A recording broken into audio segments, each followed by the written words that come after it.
Y bueno, le doy paso a Grace para que nos presente ahora a Fabiano Pumpim, nuestro próximo disertante. Certo. Bom, então, agora nós vamos ouvir um pouquinho do Fabiano, né, Fabiano Pumpim, que vai falar, tem a palestra intitulada Decifrando as Respostas dos Megaleques, Mudanças Paleoambientais do Quaternário, Lições da Planície do Pantanal, Brasil.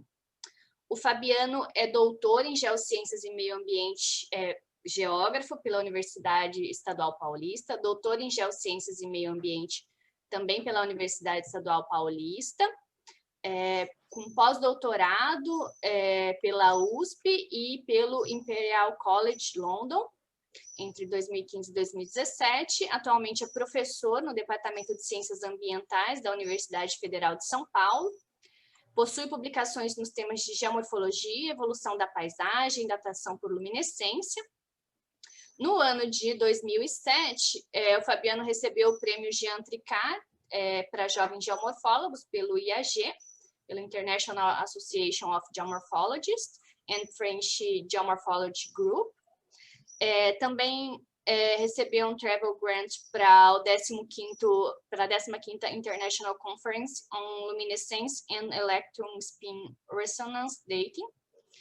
E recebeu ainda em 2017 o prêmio de jovem docente pela Universidade Federal de São Paulo, e em 2019 recebeu o Earl Carey Grant da NetGeo.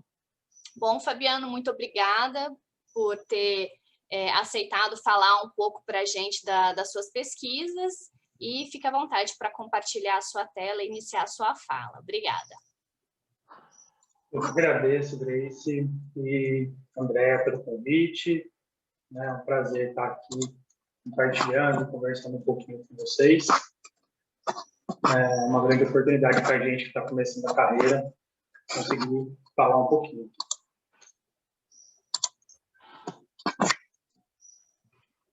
Todo mundo conseguindo ver minha tela bonitinha? Sim, estamos. Então vamos lá.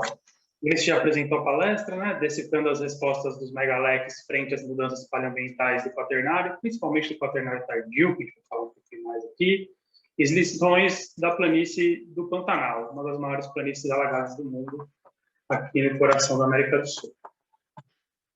O trabalho que eu vou apresentar não é um trabalho só meu, é um trabalho de um grupo gigantesco de pessoas, né? Todos estão aqui listados, às vezes a gente esquece de alguns, e muitas instituições envolvidas. Eu fiz meu doutorado na área, que acabou em 2014, estudando os megaleques na região do Pantanal. Então, eu vou misturar um pouco das minhas pesquisas com as pesquisas de todo o grupo. Elas são impossíveis de serem dissociadas, né, ao longo dessa fala. Então, a gente está falando de megaleques, mas está no contexto de por que estudar os sistemas fluviais, né? Então, os sistemas fluviais, eles dominam grande parte da paisagem do mundo, principalmente das áreas tropicais e subtropicais, né? E eles desempenham funções fundamentais para o funcionamento do sistema Terra, né? Então, os sistemas fluviais, eles são importantes nos papéis, nos ciclos biogeoquímicos globais, por exemplo, né, os fluxos de carbonos, desempenham muitas funções ambientais, como regulação de ambiente, serviços ecossistêmicos, diversificação da biota. São os principais agentes na modelagem e na evolução das paisagens, tanto sistemas fluviais nas suas partes erosivas, quanto nas suas áreas deposicionais. E nas áreas deposicionais, eles armazenam valiosos registros de mudanças paleoambientais e também de perturbações antropogênicas. E é nesse tópico dos registros de mudanças paleoambientais que a gente vai falar um pouquinho mais aqui no decorrer da palestra. A América do Sul, ela é uma terra dominada por grandes rios, né?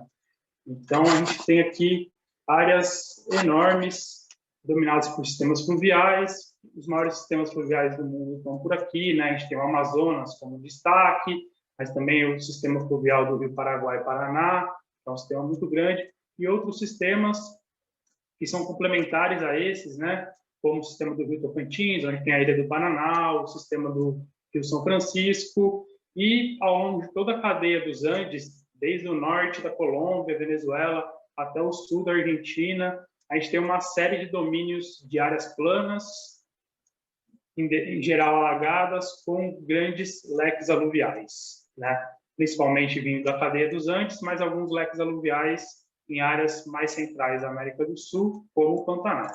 Eles têm algumas diferenças entre eles. Os megaleques fluviais, né?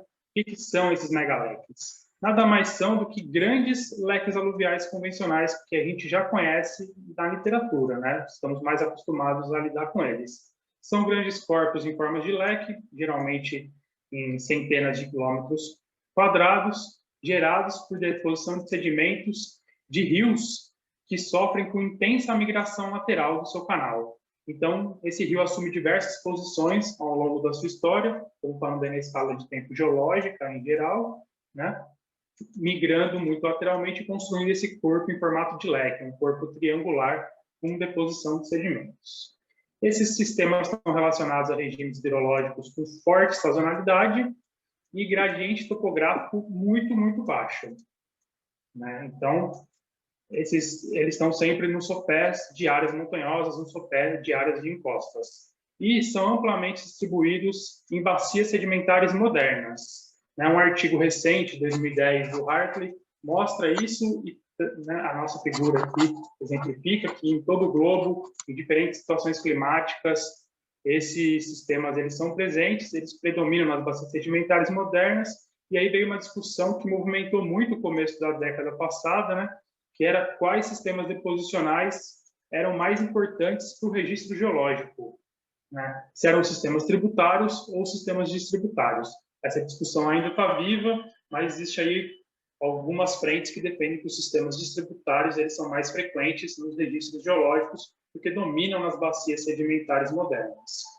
Então, dominariam também nas bacias sedimentares passadas, né? O megaleque fluvial aqui do rio Kosi, na Índia, provavelmente o mais famoso dos megaleques fluviais do mundo, né? É um megaleque que vem dos Himalaias e entra na planície indo-gangética, e quando ele sai dessa área montanhosa até os Himalaias, com muita energia e muito sedimento, ele perde a capacidade de transporte por entrar na planície, que é uma área plana com baixo gradiente.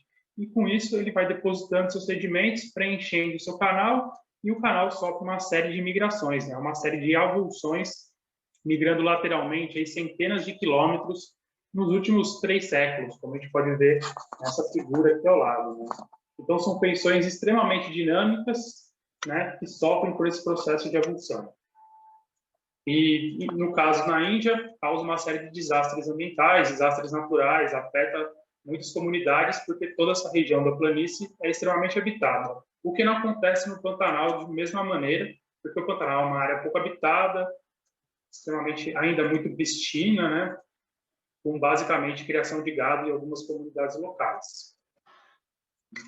E nos estudos dos megaleques, né, existe uma discussão grande de por que as morfologias dos megaleques mudam e quais fatores controlam essas mudanças nas morfologias dos megaleques, principalmente na mudança dos padrões de canais.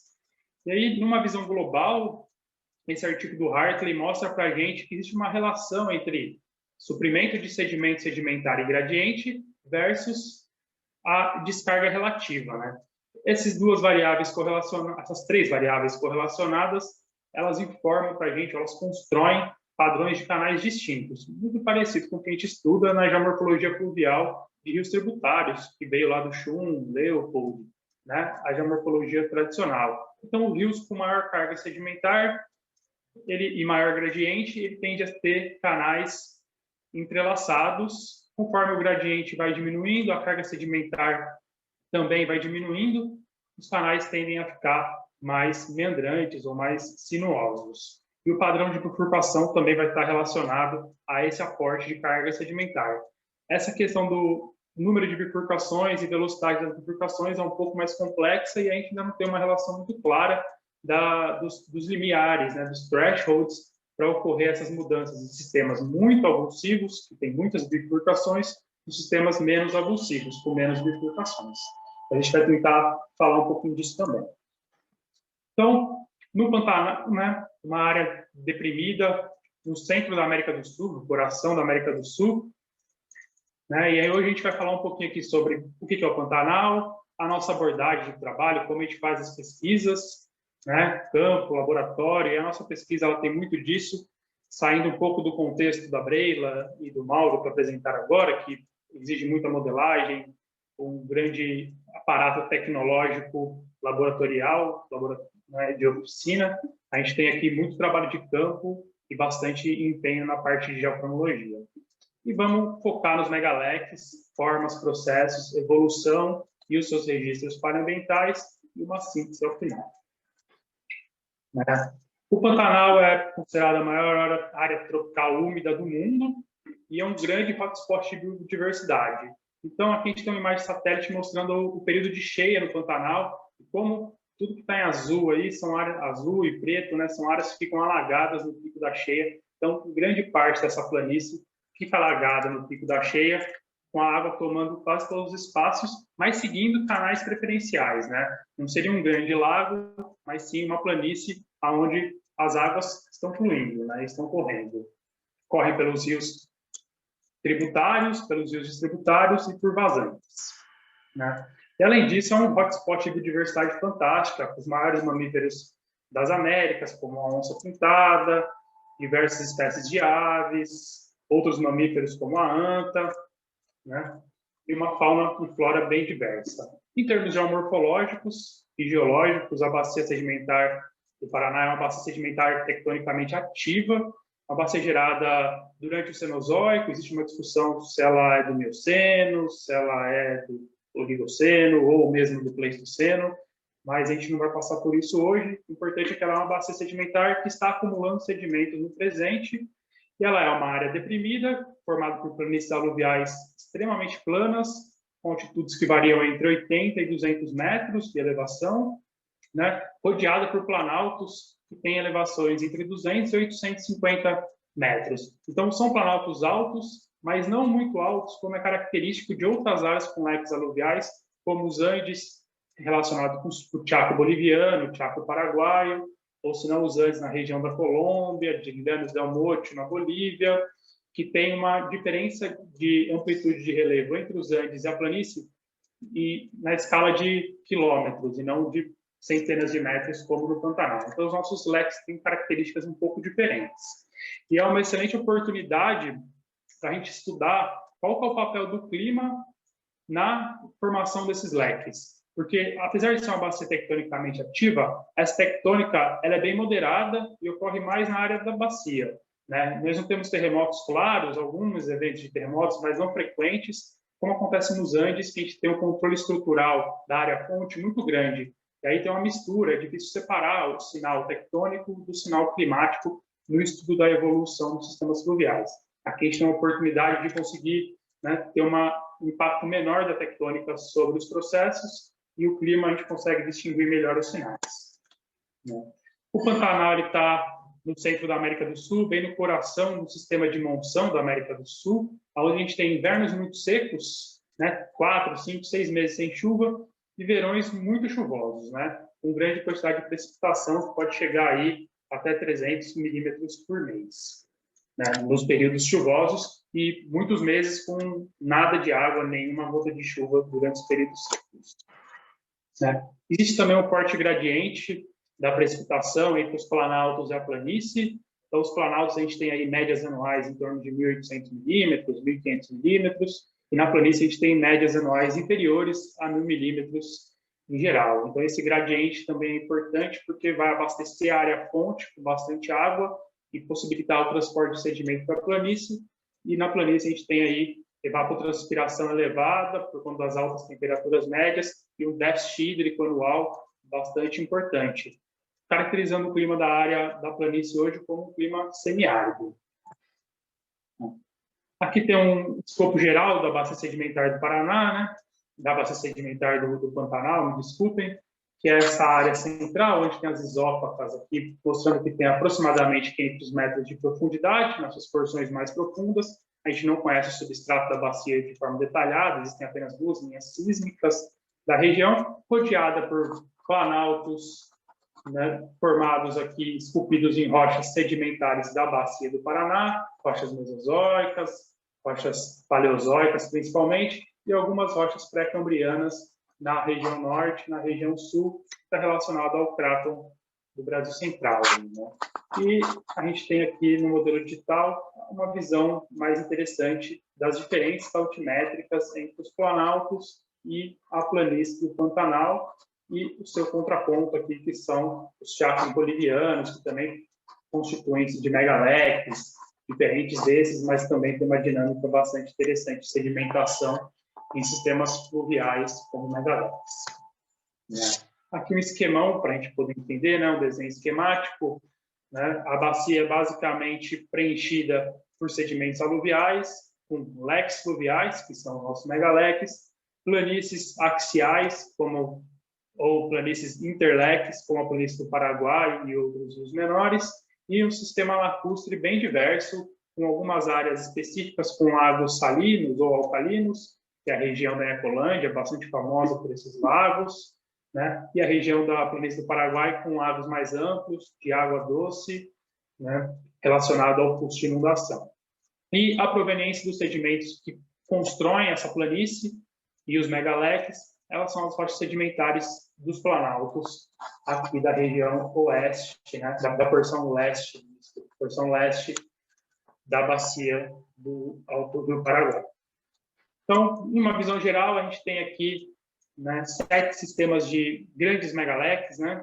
Existem megaleques, leques um pouco menores na borda da bacia, mas esses 7 grandes sistemas aqui, eles formam o principal parte do trato deposicional, né, dos sistemas deposicionais que a gente tem na bacia.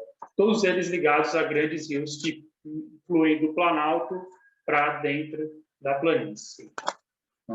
Então, a nossa abordagem de pesquisa, agora que a gente viu um pouquinho do Pantanal, a nossa abordagem, a gente usa diversas técnicas, com muita base em sensoramento remoto, processamento de imagem, mapeamento geomorfológico tradicional, muita sedimentologia de campo, com descrição de afloramentos e amostragem de testemunhos sedimentológicos, principalmente a amostragem de testemunhos, pela área ser muito plana, a gente tem uma escassez de afloramentos, um extenso trabalho de geocronologia e paleoliminologia para estudos do quaternário.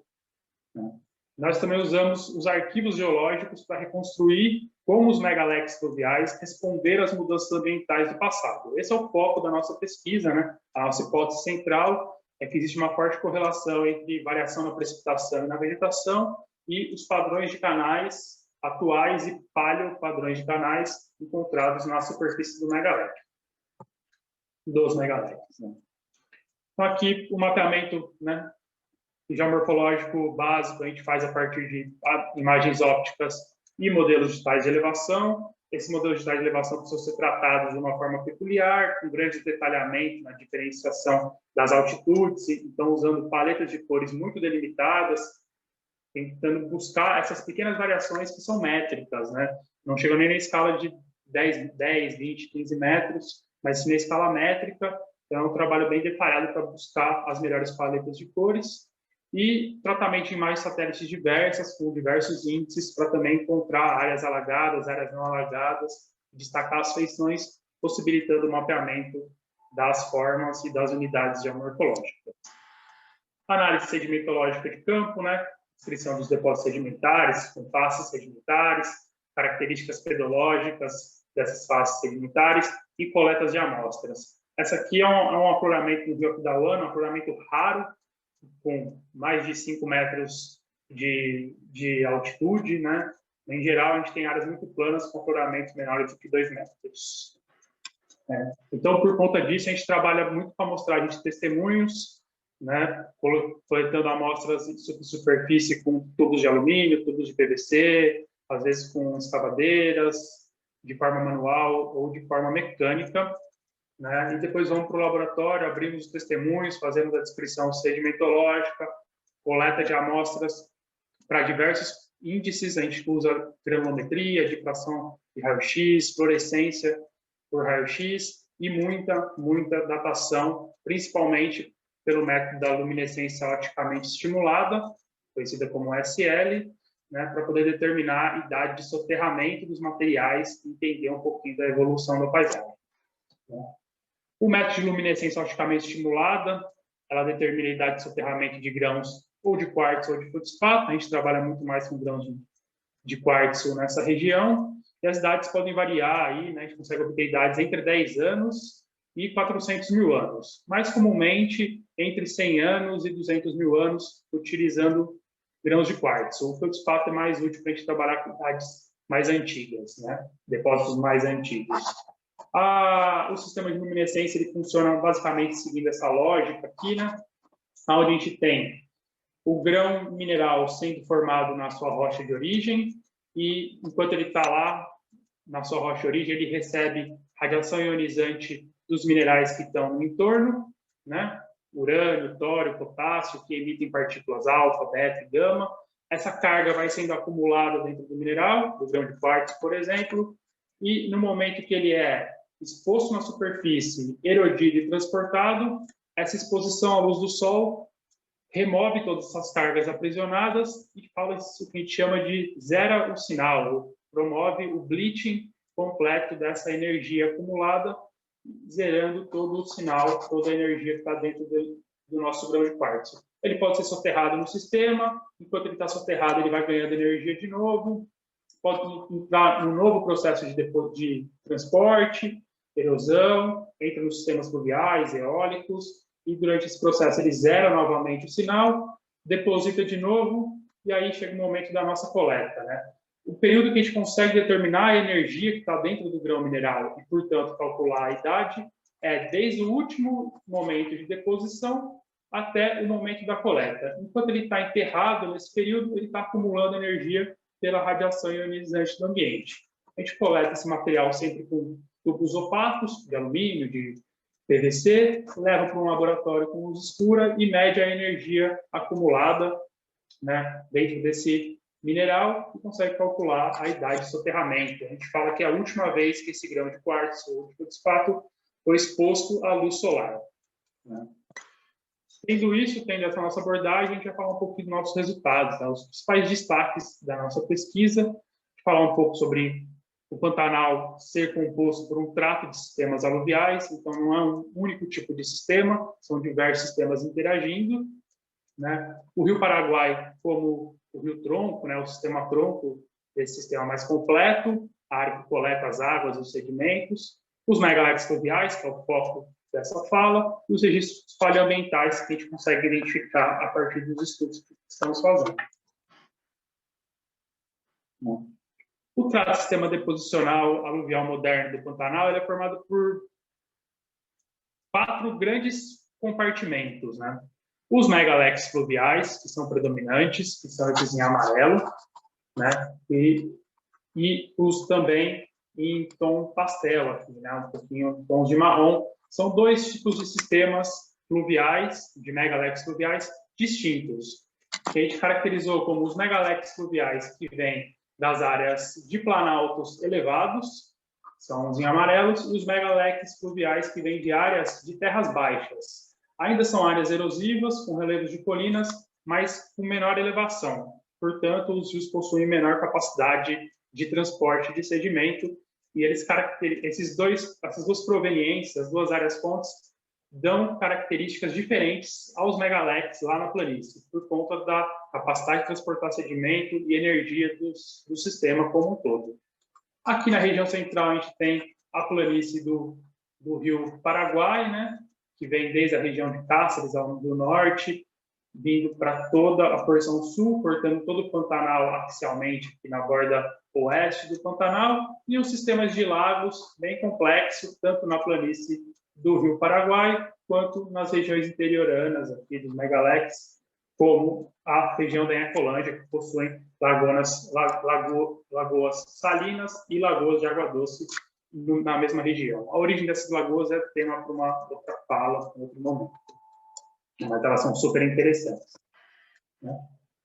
Então, tendo visto esse nosso sistema complexo, com interação entre sistemas deposicionais diferentes, a gente tem aqui o primeiro dele, que é o sistema do Rio Paraguai, né? O Rio Paraguai, ele drena desde da porção norte da porção sul, e ele passa por planícies extremamente complexas. Aqui na região mais próxima de Cáceres, ao norte, a gente tem uma planície do Rio Meandrante, encaixada num vale aluvial relativamente estreito, né, com alguns 2 ou 3 quilômetros de largura, onde o rio segue o seu curso meandrando na planície, mas sempre entrincheirado nesse vale. Então, o rio confinado ao seu vale principal, ao momento que ele chega aqui já no interior, mais no centro da planície, ele abre e forma o leque do Rio Paraguai, né, o megaleque fluvial do Rio Paraguai. Passando por esse trecho, ele entra numa área onde o canal se torna um canal anabranche, com múltiplos canais, mas que não chega a formar um megaleque, mas sim uma planície extensamente povoada, né, por lagoas provenientes da inundação desse canal. Em muitos momentos a gente não consegue nem mapear o canal com precisão nessa área, porque ele se perde na conexão com essas diversas lagoas. Vindo mais aqui para a região central da planície, esse rio novamente ele se encaixa, ele fica estreito dentro de um vale confinado. Esse vale tem as suas bordas muito rasas, né? Muito pequena a espessura, a altitude das bordas que limitam, e ele está limitado principalmente pelas bordas dos megaleques que vêm da região leste. Então, os megaleques, a deposição de sedimentos dos megaleques literalmente empurra essa planície e confina ela na borda oeste do Pantanal. E essa borda oeste aqui, ela é toda contornada por um relevo de morros de mais ou menos 800 metros de elevação em rochas pré-cambrianas, que é a região do Amolar e região do Planalto do Urucum. E, junto com essa região, formam-se ainda lagoas muito grandes, que são importantes arquivos paleoambientais que a gente vai ver no futuro. Passando aqui nessa região, o rio volta a se expandir numa ampla planície, com múltiplos canais novamente, né? Um sistema anabranche típico, mas aí com menos lagoas, né? Menos influenciado por essa grande população de lagoas que a gente tem aqui mais ao norte. E, seguindo para o sul, a gente tem aqui, novamente, o confinamento da planície por conta do megaleque do Rio Miranda, o megaleque do Rio Nabileque, que ajudam a confinar essa planície do Rio Paraguai na porção mais ao sul. Então, além dos diversos estilos que informam para a gente variações nessa dinâmica fluvial, a gente entende que esses estilos eles estão controlados principalmente por controles estruturais, né? Uma tectônica de base que tem aí, né? Uma tectônica herdada do pré-cambriano e com reativações mais recentes, e a interação com a porção distal dos megaleques. Então, o Rio Paraguai, a variação dos estilos dele depende desses dois fatores, um controle estrutural e variações na porção distal dos megaleques fluviais. O Rio Paraguai, ele ainda é todo Pantanal, mas o Rio Paraguai é o exemplo disso, é caracterizado como um sistema coletor de água fortemente influenciado por um fenômeno que chama de pulso de inundação, né? Então, esse pulso de inundação mostra para a gente que a inundação, né, a dinâmica das águas, ela não ocorre ao mesmo tempo em toda a planície. Ela tem uma sequência, né? E ela começa com chuvas de verão, que começam mais ou menos em novembro e vão adentrando até março, né? Essas chuvas de verão já causam um aumento na descarga dos afluentes e a inundação localizada das bacias, né? O nível do Paraguai sobe lentamente de norte para sul. Então, ele começa a encher ao norte e essa onda de inundação vem descendo, né, até a região sul. E quando chega em determinados pontos da bacia, como naquela região central que a gente viu, que o rio se estreita, né, na região do Amolar, existe um efeito de remanso, que é o aprisionamento dessas águas e uma inundação de baixo para cima, né, um backwater effect, né, um efeito de inundação remontante, e em algum momento a planície fica completamente alagada. Aqui a gente tem um modelinho para exemplificar, né? Então, no primeiro momento, na seca ainda, né, em julho, esse mapinha, e depois a gente tem, né, a inundação avançando do norte para o sul, alguns sistemas já com mais água, o completo alagamento da planície do Rio Paraguai até a região de Corumbá, e aí depois continua o alagamento para a porção sul, e aí as águas vão passando e o Pantanal vai secando novamente. Então, toda essa dinâmica que é uma dinâmica anual, natural, né, que ocorre e controla bastante da dinâmica, principalmente do Rio Paraguai e das lagoas que estão ali nas suas margens, né, até secar novamente para começar um novo curso de inundação. Os megaletes fluviais, eles são as feições mais comuns no Pantanal, mas eles registram estilos diferentes, eles não são todos iguais, né? Essa foi uma uma percepção do nosso grupo a partir de 2013, 2014, culminando num artigo em 2015 que distingue esses sistemas diferentes, como eu apresentei anteriormente, né? E aqui é um mapa para a gente ver, né, como esses sistemas são distintos, né? Os sistemas em amarelo são sistemas provenientes das áreas altas, dos planaltos altos, e os sistemas em marrom são sistemas das áreas baixas. E a gente já repara rapidinho que eles têm características distintas, né? Os megalecs provenientes de planaltos, elevada carga sedimentar e canais múltiplos, muitas bifurcações em seus canais. Enquanto que os megalecs de terras baixas, ele possui uma descarga sedimentar mais baixa, relativamente mais baixa, e proporciona apenas canais simples, sem bifurcações frequentes dos seus canais. Então, a gente não tem canais distributários típicos desses megalecs que vêm das áreas baixas, né? Aqui um exemplo de megalec da região dos Planaltos, o megalec do Rio São Lourenço, né? Ele está localizado nessa região aqui ao norte, esse megalec aqui, ó, o número 1.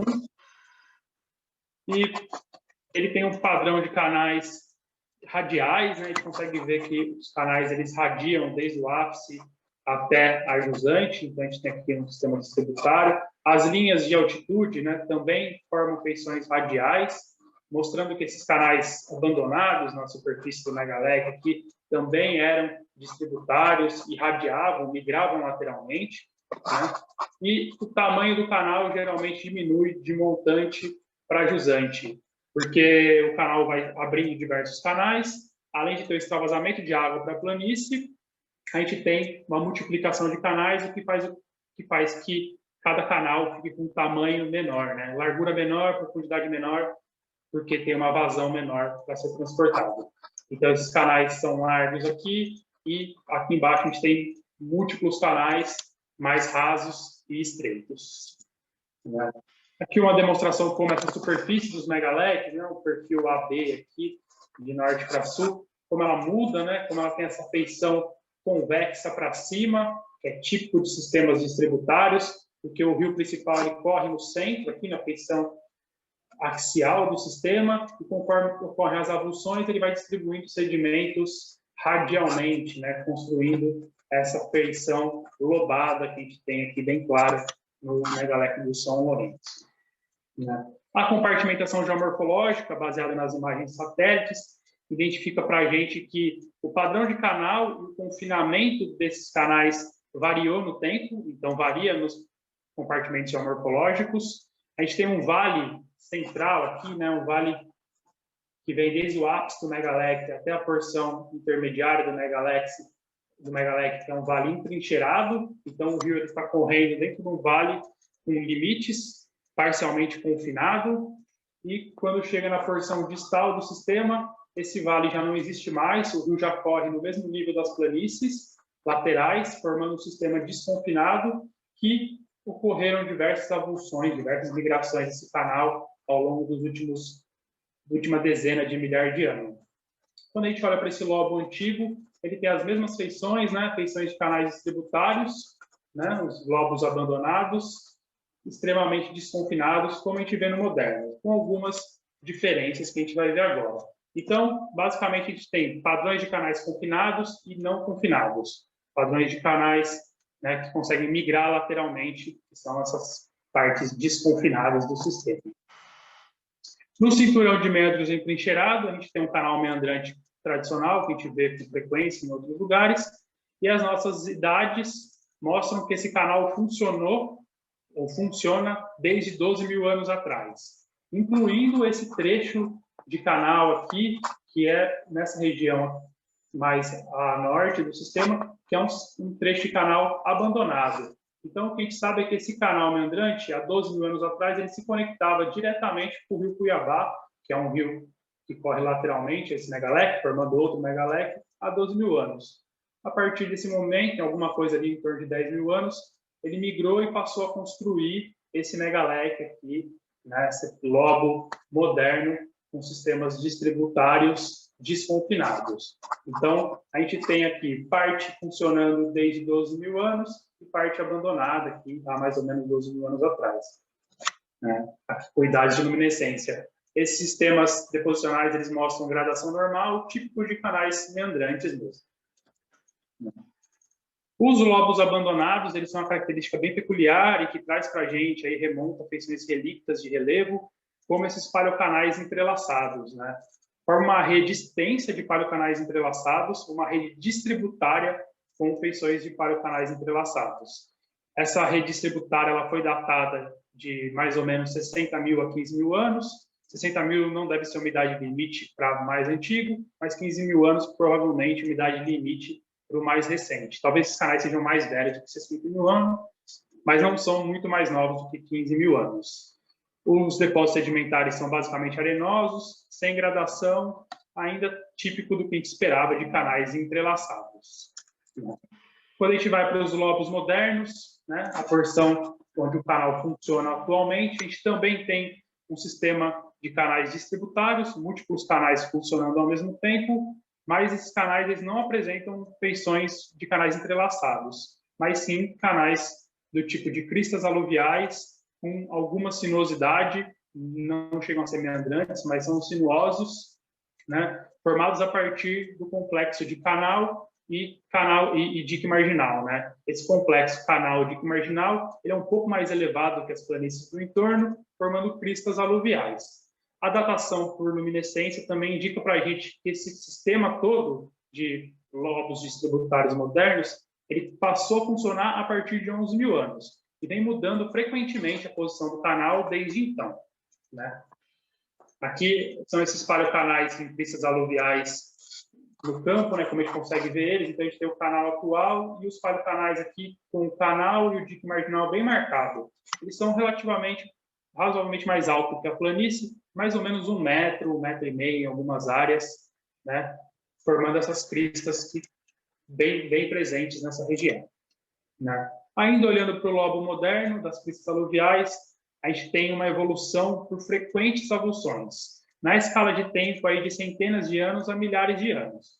Então, usando as nossas técnicas de luminescência e imagens de satélite e relatos históricos de viajantes que passaram por essa região há alguns séculos atrás, a gente tem esse quadro aqui, que foi o primeiro lobo construído, foi mais na região norte, pela avulsão daquele canal de meandros entrincheirados que a gente tem lá em cima, em mais ou menos 11 mil anos. Em 8 mil anos, a gente tem a construção desse segundo lobo. E, a partir de 3, 4 mil anos, a gente tem, né, o abandono e o início da construção desse lobo número 3. E, há 200 anos atrás, aí não na escala milenar, na escala centenária, a gente tem relatos de viajantes falando que passavam por esse rio, que corria mais ao sul, e que esse rio já estava avulsionando, já existia uma nova boca, né, um novo caminho de rio, uma nova avulsão ocorrendo para a posição atual. Então, a posição atual do rio, o rio está ali há mais ou menos 200 anos, e os dados históricos e os dados de luminescência oticamente estimulada conferem essa idade e ajudam a gente a explicar um pouquinho a evolução desse sistema por múltiplas avulsões na escala milenar, né? As avulsões são super importantes para esses sistemas fluviais distributários, principalmente para esse modelo do São Lourenço, porque a cada momento de avulsão existe uma grande quantidade de depósitos de sedimentos e a contínua deposição de sedimentos é o que gera uma nova avulsão, uma nova mudança do rio.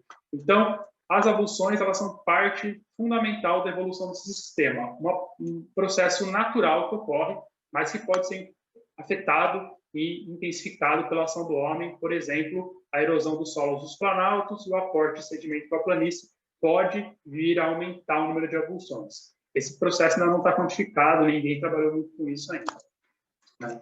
Como que a avulsão ocorre, né? Você tem uma alta razão entre sedimento e descarga de água.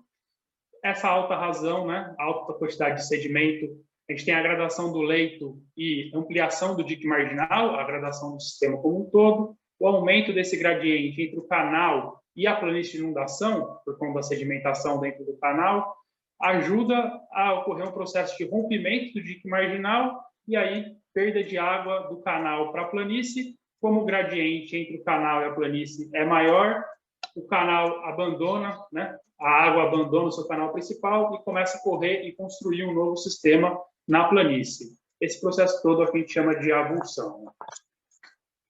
Agora que a gente falou dos sistemas de megaleques vindo das terras altas, a gente vai fazer a contraponto então, dos sistemas de megaleques vindo das terras baixas, né? Esses megaleques, eles também são comuns na planície, mas eles estão mais relacionados à borda do sistema, porque é na borda do sistema que ocorrem áreas de relevo erosivo, mas em terras com elevações inferiores a 400 metros, em geral entre 200 e 400 metros de altitude, então um relevo muito menos energético do que na porção central aqui da planície, onde a gente tem o megaleque do Taquari, o megaleque do Rio São Lourenço. Novamente a nossa compartimentação, lembrando que esses sistemas de terras baixas, eles têm baixa descarga sedimentar e formando, então, canais simples e não canais distributários com múltiplas bifurcações. O Rio Cuiabá é um exemplo disso, localizado na porção norte, do lado do Rio São Lourenço, né? Eles têm semelhanças, os dois sistemas, de terras baixas e de terras altas, né, de planaltos, como o padrão radial dos canais e o padrão radial da topografia, como a gente pode ver aqui nessas nossas curvas de elevação, mostrando esse padrão radial, né? Possuem zonas geomórficas também semelhantes, com lobos antigos, marcados por paleocanais, né? Sistema distributário de paleocanais em lobos antigos, um cinturão de meandro entrincheirado na porção mais apical, na porção superior do sistema, e um lobo moderno na porção distal do sistema. Essas são as semelhanças. Mas também existem diferenças, né? Os lobos antigos, em geral, eles são menores do que nos sistemas vindo de planalto, e os lobos modernos, eles são maiores, muito mais extensos do que nos sistemas vindo de planalto.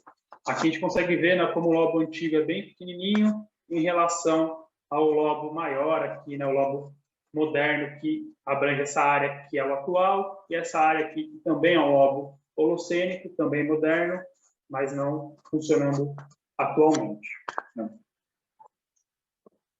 Então, os paleocanais, eles possuem baixa sinuosidade, lá no lobo antigo, então eles não são canais entrelaçados, mas sim canais com baixa sinuosidade, e nos lobos modernos, né, existem vários cinturões de meandros sobrepostos, né? O rio também migra por avulsão, no passado ele migrou por avulsão, mas ele não constrói avulsões com sistemas distributários, mas sim avulsões com a migração completa do cinturão de meandro e a construção do novo cinturão de meandro na planície.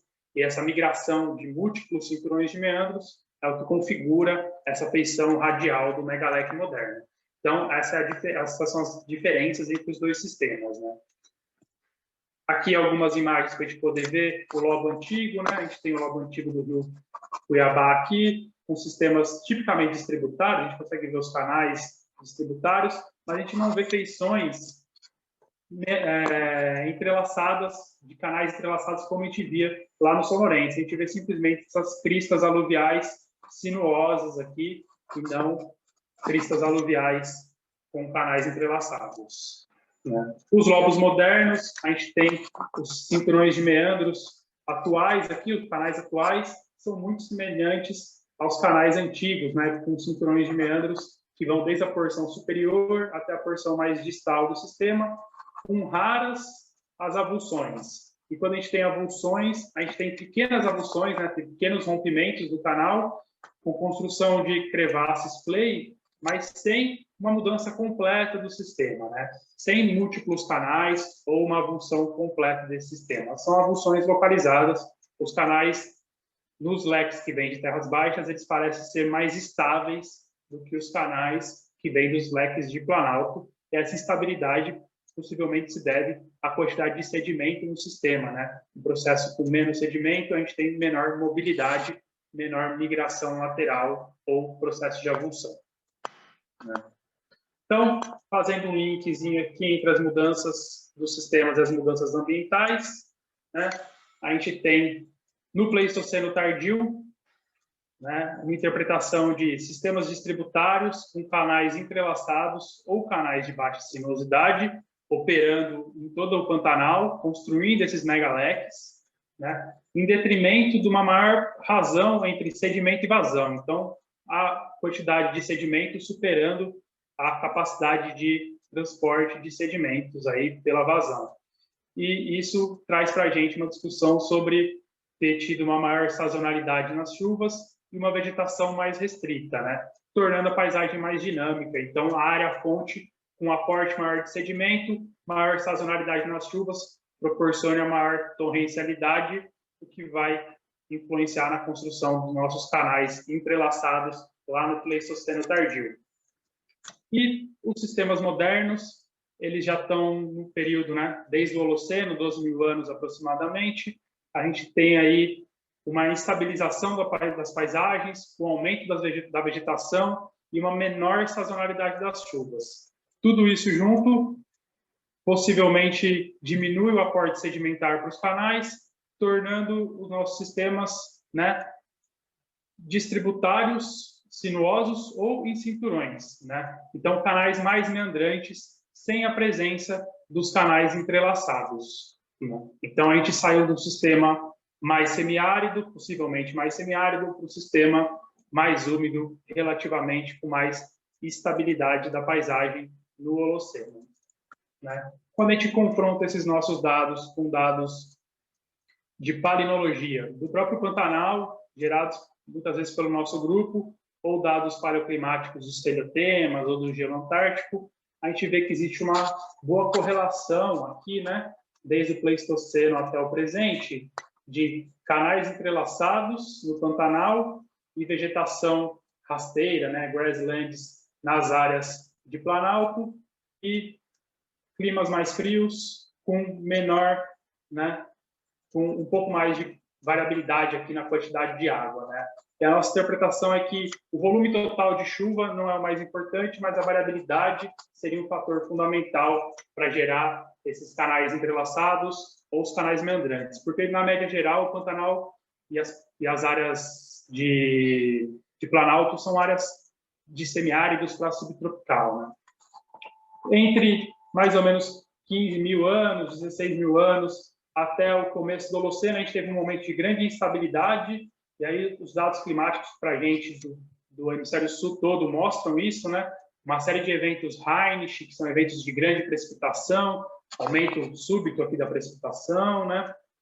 Por exemplo, em 17.000 anos. Aqui, de novo, o Younger Dries, na América do Sul, é um evento de alta precipitação em aproximadamente 12.000 anos. E essa grande variabilidade gerou uma instabilidade no sistema, o aumento das temperaturas também e o aumento do CO2 na atmosfera ajudou na estabilização de nova vegetação, né, nas cabeceiras, e essa grande instabilidade no sistema gerou incisão geral, né, uma incisão regional, criando os vales entrincheirados, abandonando os sistemas entrelaçados e partindo para um sistema de canais meandrantes, na porção apical, na porção superior dos leques, e canais distributários ou sinuosos na porção inferior, na porção distal dos leques, aí durante o Holoceno já com, né, variações na precipitação, mais uma retomada da vegetação de savana nas cabeceiras, o que provavelmente controlou esse aporte de sedimento, diminuindo relativamente o aporte de sedimento do Pleistoceno tardio para o Holoceno. Essa foi a minha apresentação, né? As nossas considerações finais aqui. A planície alagada do Pantanal é a expressão morfológica dessa bacia sedimentar ativa que o Pantanal é, né? Na qual os recursos naturais apresentam um grande valor para os sistemas ambientais atuais e para a reconstrução do passado geológico, que é o que a gente tenta fazer, né? A resposta dos sistemas fluviais do Pantanal a mudanças ambientais e antropogênicas, e principalmente as antropogênicas, ainda não são completamente entendidas, mas os modelos e os dados de campo sugerem que essa área é uma área muito vulnerável às mudanças regionais no passado, e provavelmente às mudanças atuais e às mudanças futuras, né? A gente não tem dados e não temos ainda modelos para trabalhar com esses dados futuros. Apenas uma abordagem integrada e multimétodos pode fornecer pistas do passado do Pantanal e de como ele responde a essas mudanças ambientais. E esse tipo de estudo em regiões tropicais eles têm aumentado nos últimos anos, principalmente na América do Sul, né, por um incremento de novas tecnologias, como datação por luminescência, imagens de satélite, o crescimento da comunidade interessada nisso, né?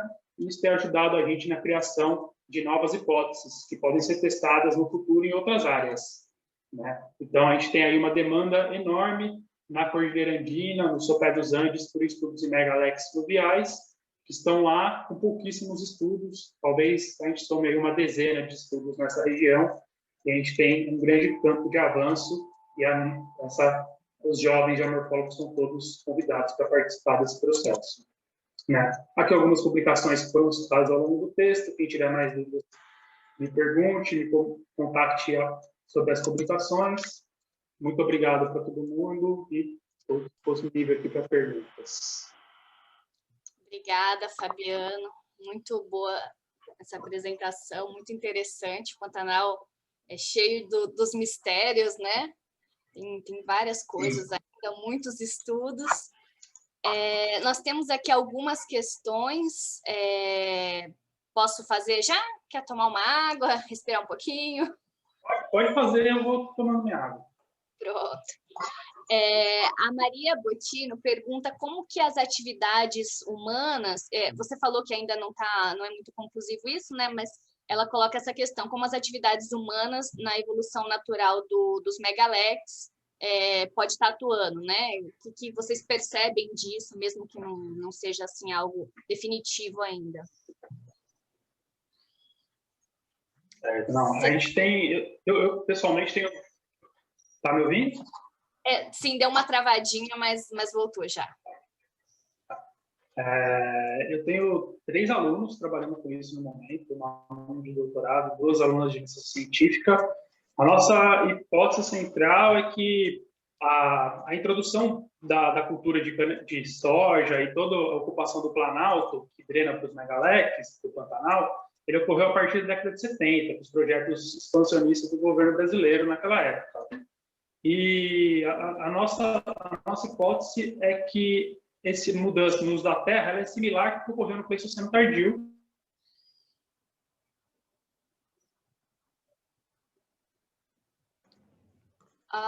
Está cortando a sua fala, Fabiano. Uhum. Você está ouvindo a gente? Yo te estoy oyendo a vos, así que el problema lo debe tener Fabiano. Sim, talvez. Vou pedir para ele desligar. Eu acho que ele caiu. Não. Tá. Fabiano, você está ouvindo a gente? Você está sem som, Fabiano. Pronto, acho que eu voltei, né? Voltou. Se ficar pesado, aí eu vou pedir para você desligar a câmera, mas agora parece que estabilizou. Se você puder retomar, você estava falando que as mudanças são relacionadas ao Pleistoceno tardio, são similares, se você puder retomar desse ponto. Então, né, como eu estava dizendo, a nossa expectativa é que essa grande avanço da cultura de soja e do uso geral das bacias hidrográficas nas cabeceiras, elas propiciaram um grande aumento no aporte de sedimento, principalmente no começo da década de 70, década de 80, porque a gente sabe já, né, por outras áreas, que quando você tem a primeira retirada da vegetação, e aí, nesse momento, é que a erosão é mais importante por conta do mau uso da terra. Depois, com as técnicas agrícolas e uma certa reorganização do sistema, você tem uma diminuição do aporte de sedimento. Então, o que a gente vem pesquisando, só que a gente está bem no comecinho ainda, começando esse ano, na verdade, a fazer isso é tentar ver com imagens de satélites, por exemplo, como os rios responderam desde a década de 70, que a gente tem algumas fotografias aéreas, até o presente. Teve aumento do número de barras fluviais, teve mudança na taxa de migração dos canais, para poder inferir isso e ver se a gente consegue quantificar um pouco dessas mudanças. E nesse contexto ainda tem uma complicação que é, junto com essas mudanças, tem as mudanças, por exemplo, né, a variabilidade do efeito El Niño, como a Breila mostrou, e como essa variabilidade vai afetar o nosso dado, né, nosso sinal, também é um ponto para entender essa relação entre antrópico e natural e ver quem está ganhando de quem ali. Né? Perfeito. Temos uma pergunta também da Juliana Silva. Os atuais cortes em verbas destinadas à ciência observados nos últimos anos no Brasil impactam essas pesquisas? ainda há verbas, por exemplo, para procedimentos de datação? Tá, impacta, né? Com certeza. A gente aqui, eu estava até conversando com a Grace um pouquinho antes, né? Eu estou numa universidade do estado de São Paulo e a gente está numa ilha irreal no Brasil hoje, né? Porque a gente tem a FAPESP, uma fundação que apesar de diminuição da verba, ela tem uma regulamentação muito constante e ela não tem uma influência tão grande. Ela sempre tem os problemas, mas não é diferente do Ministério da Ciência e Tecnologia, do CNPq, da CAPES. Então, a gente tem algum dinheiro aqui, as pesquisas continuam andando para fazer, e a gente tem uma ferramenta enorme, que a gente tem um laboratório de luminescência, né? Eu sou pesquisador associado à USP também, Universidade de São Paulo, oriento na pós-graduação lá, e sou parte do laboratório de luminescência do Instituto de Geociências, junto com o professor André Salacucci. Então, a gente tem a ferramenta, os custos ficam bem mais baixos. Mas, sim, o Brasil inteiro vai enfrentar problemas, porque a gente vai ter uma concentração de pesquisas no estado de São Paulo, e aí isso é péssimo, porque acaba com a diversidade de pensamento, né? Acaba com a interação entre os grupos, é bem complicado. O corte de verbas é uma catástrofe. Com certeza. Fabiano, eu sei que não foi exatamente, aí é uma pergunta minha agora, eu sei que não é exatamente a área que você trabalha, mas eu sei que no grupo de pesquisa tinham pessoas envolvidas com solo. Tem alguma coisa que você possa falar sobre essas relações da evolução da fluvial relacionada aos solos? Você poderia dar uma pincelada em alguma coisa? Sim, a gente tem uma pesquisadora fantástica, né? Você conhece a Sheila Furquim, que trabalha com solos da região das Lagoas da Ecolândia, aí vai entender pedogênese. A gente tem o Chico Ladeira, o Francisco Ladeira, que é um grande parceiro, um grande amigo. A foto que eu mostrei era ele no campo, né? E a gente, com ele, a gente consegue pegar as informações de solo e ajudar a gente a entender um pouco as variações paleoclimáticas, né? Porque só com sedimentos, variação de textura, hidratação, estruturas, nem sempre isso é possível. E aí, com os solos, o solo tem trazido para a gente informações, por exemplo, de momentos úmidos no meio de um período que a gente entendia que era seco, então momentos pautados com, por exemplo, vertissolos, alguma gleisação, né? Então, a gente está tentando refinar um pouco os estudos, introduzindo solos, e eles ajudam a gente muito aonde a paleontologia não ajuda, que é para cima de 15 mil anos, né? A nossa paleontologia no Pantanal, ela é bem assim, acima de 12 mil anos já é muito difícil, porque não tem depósitos, né? Porque era tudo muito seco, muita areia, não tinha lagos, essa é a interpretação, né? E aí, as informações mais refinadas de paleontologia são do Holoceno. E os solos têm ajudado a gente bastante.